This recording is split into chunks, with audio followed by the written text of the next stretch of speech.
दाब-मोलगी घाट रस्त्यावर झाड कोसळले, सुदैवाने जीवितहानी टळली.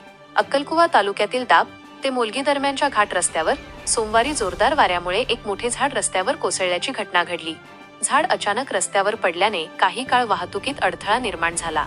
सुदैवाने त्यावेळी झाडाखाली कोणतेही वाहन किंवा प्रवासी नसल्याने कोणतीही जीवितहानी झाली नाही. दाब-मोलगी हा परिसरातील महत्त्वाचा व वर्दळीचा घाटमार्ग असून या मार्गावर दिवसभर लहान मोठ्या वाहनांची मोठ्या प्रमाणात ये-जा सुरू असते. त्यामुळे मोठी दुर्घटना टळल्याने नागरिकांनी सुटकेचा निश्वास सोडला. परिणामी रस्त्यावर पडलेल्या झाडांमुळे काही काळ वाहतूक ठप्प झाली होती. संबंधित यंत्रणेला घटनेची माहिती देण्यात आली असून रस्त्यावर पडलेले झाड हटवून वाहतूक पूर्ववत करण्याचे काम हाती घेण्यात आले. पावसाळ्यात जोरदार वारे आणि मुसळधार पावसामुळे अशा घटना घडण्याची शक्यता असल्याने वाहन चालकांनी घाट रस्त्यावरून प्रवास करताना विशेष खबरदारी घेण्याचे आवाहन करण्यात येत आहे.